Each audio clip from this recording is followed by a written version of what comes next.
Um, so the first item is to discuss a newsletter, and I'm kind of hoping that there's some people here tonight that might be willing to work on what we should do about a newsletter.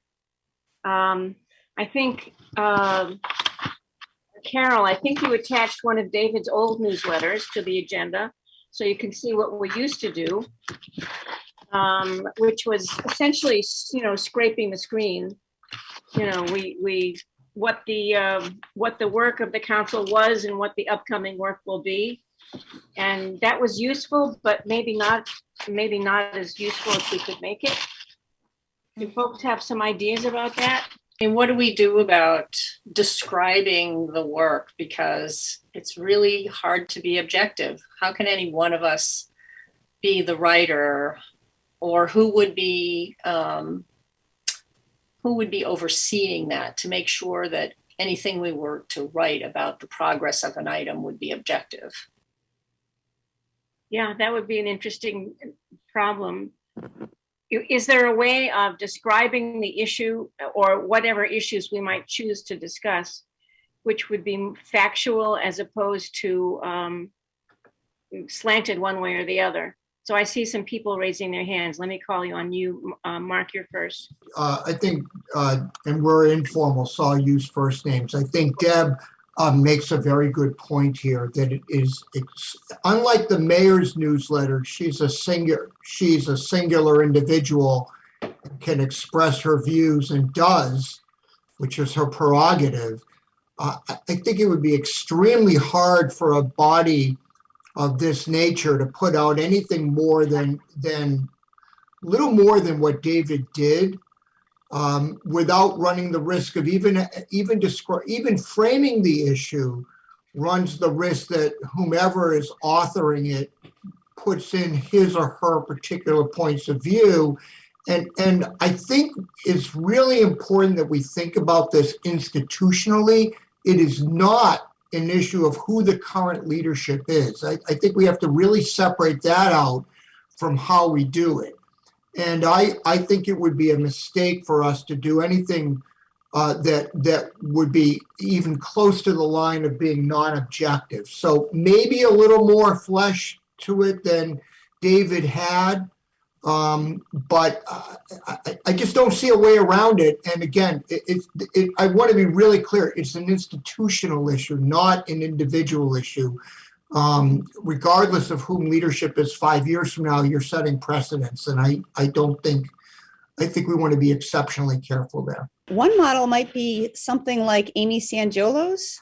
She just lists the meetings, and I think a lot of people find it really helpful. I know I sometimes look through it because it's a fast way to see through. She does not opine at all. She really just lists what's being discussed.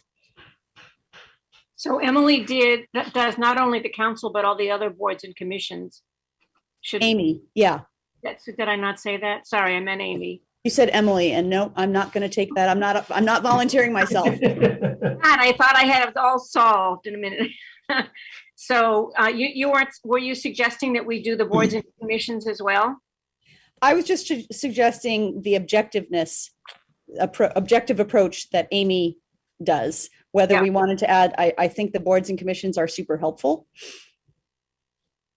I mean, she's got the Zoom links. It's all right there. Yeah. Did you look at the one that we attached to the agenda? No. Okay. If you did, that's exactly what you're describing. So, and I agree with Emily and Mark.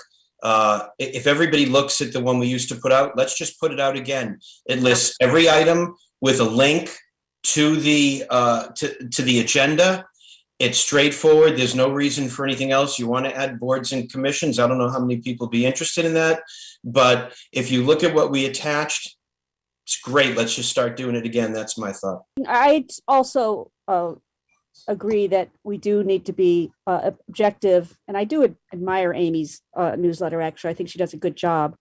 And I also thought our newsletter was pretty good. It was simple, but we could do for high interest projects. We could do something like a point counterpoint, where we get a pro and a con counselor who would write like a little summary of whatever issue it was. Say it was Northland or something like that. but why they support it or why they don't support it occasionally, to mix things up a little bit and add a little bit of meat to the discussion. I agree. I think that having a council newsletter would be a really helpful tool, and the more scope it has would be helpful. Not everybody cares about boards and commissions, but some people care about some of them some of the time. I was just going to say, I'm very impressed by how the committee reports get written with objectivity, but a little bit more substance than just listing the topic and a link. I think links are really important, by the way, so that should be a piece of it. I do think it's possible to write up a little more meat than merely listing a topic and a meeting date. On the other hand, I know the counselors who do their own newsletters, who do it with their own perspective and scope and slant, are still going to want to do that. And part of this, I think, came about because we were hearing from some residents that they're so sick of getting so many separate newsletters. Why don't we do one? I don't think this will end that. But I think it's a really good start to communicate with the public about the scope of things that are happening in City Hall. And I'm not offering to do it either. I thought there was something to be said for the simplicity of the version that Clerk Olson had been doing, although I think there were certain ways in which it could have been rounded out a little bit better to be more informative to the public. So, for example, some of the items, because he was just listing the titles, basically, some of the titles are a little bit obscure in terms of what's actually in the item, so it might make sense to include the summary component underneath that, or to say what we're expecting to do with that item when it comes back to the full council. So, in some cases we're just doing no action necessary, which, by the way, I got a lot of emails and calls from people over the first term who were just saying, I saw such and such said no action necessary. What does this mean? So that's something that just, having some sort of an explanation of, well, this item got, preempted by something else, or it was just a discussion item, some sort of explanatory note might be helpful to the broader public in the newsletter rather than just including the titles. But I don't think it necessarily needs to be a much more complicated newsletter than that. I really think that if we want opinions, then people can get opinions from specific counselors' newsletters. I know some people think there's too many of those, but I don't really see that as a valid criticism because we're all representing our own different opinions. I agree with the tail end of what Bill just said there too. I simplicity of newsletters when they go out from the councils are all valid. If they don't want to look at them, they don't have to look at them. But I think they're actually interesting at times. I agree pretty much with everything that's been set up to now. I think the old newsletter was, it was just fine. And essentially it was a screen scrape, just like, Amy's, but that's useful for people.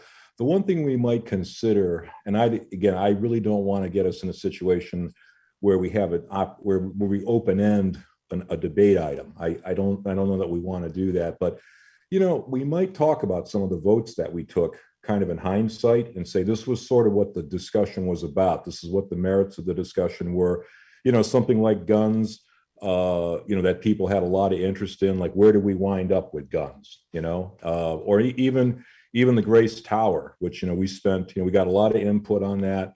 We listened to a lot of things. We talked about it many, many times, so something that we put a lot of our time and energy and thought into, we might want to summarize, but do it just in a factual way. This is what happened. These were the, statements, testimony made, and this is how we voted it, and, kind of leave it at that. But that's something to consider if you wanted to add a little more to it.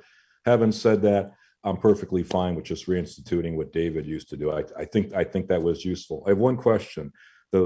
Who's our distribution list? Do we have one that's comparable to the mayor's? Is it the same one? Is there any way that we can increase the broadcast ratio of this thing? I'm not sure how many people we hit and how we would do that.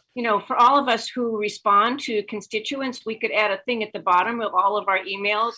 If you'd like to be added to our email list, Carol could write a sentence for us and then give a link to the signing up to get it. Maybe that would help publicize it. I think doing this, I support the idea of doing a simple newsletter. I will still do my own newsletter. I mean, I have 700 people who open it up every month. So I'm still going to do that. And I think there is a place for us to share with people our opinions on items. But I do think that it would be helpful. One item that I think I would add to it is for people to understand when there's an opportunity for them to give input, and maybe not just things that we're working on. So if there's going to be an opportunity to give input on new cal and site design, or I think even if it's not something that's currently where the input is a different scenario, I think that just reiterating that opportunity would be great. I liked David's newsletter. It told you, what was being voted on and what passed, what didn't pass, and all that. I'm going off of memory. Did it have voting records, like who voted in the affirmative, who voted in the negative? You're shaking your head. No. It did. Okay. Just wondering. But yeah, I liked the newsletter that was attached to the agenda. So I would just say, just go forward with that again. I like the idea of David's newsletter. I would do boards and commissions. In addition to that, I would make sure that we put all meetings, like special meetings, the senior center updates. I like Nick Reed's purchasing output. He has put purchasing on the map, and I now know more than I ever thought I would. So we might choose one topic each newsletter, guns or something, and do a little blurb on it. The mayor does a good job, I think, of in what she does. We don't need to replicate that, but I do think that keeping it simple is the best. So Carol talks about telling us about things that the clerk's office is doing. So, I mean, particularly the city clerk side of the house, that might be a good opportunity for that. So I'm writing that one down. I still constantly refer people to the Friday packet, and a lot of them get back to me and say, oh, that's so much information. Now I know what to do. And they really want the boards and commissions to agree. I think David's format is the way to go. I like it a lot. It worked well. Regarding boards and commissions, I think it's helpful, and I think it would be okay to have a section that was sort of like, other helpful or useful links. But I think we're the city council, and this is a city council newsletter that's trying to focus on the work of the city council. So I would like to make sure that we focus on that and not dilute that work by throwing in too much information so that it becomes overwhelming. So although I like the idea of getting people that information, I don't want it to come at the expense of city council business. And I would say that, again, other useful links, if we're going to include those, that's fine. I think I had an idea similar to, I think, Alicia's, which is that if it's a weekly newsletter, I think it would be helpful to give a listing of upcoming public hearings. And that's where I would at least start with, I think, what Alicia called, opportunities for public input. But I would start with public hearings and list those because those are city council public hearings. And then lastly, I think it would be wise to start with a sort of results section. And I would recommend starting with any item that was put on second call and just listing what the result was and perhaps what the vote was. That's fine. But I think a place to sort of distill it down a little bit and get at the meat of things that were really, of interest or potentially controversial would be to start with second call items and show the results of those. I think a lot of people do not understand how our process works. And so one of the things we should do, and maybe on the website or have a link to it in the newsletter every time, is, what does all this mean? And what happened is the other one. What was that vote? What was the result of the city council vote? It sometimes gets lost, and I have to ask Carol or someone else in the clerk's office of, what happened with those second call items. Did they get voted through, or even the first call items? So both of those would be good things to just have so that your beginning reader or your reader who's interested but not up to date on it. So Carol and Rick and I can summarize to the best of our abilities everything that everybody said, and then put what the takeaway message is and send it back for everybody to make sure we heard it properly, if that's good. So we'll do that in the near future. Thank you. That's very good. Thank you.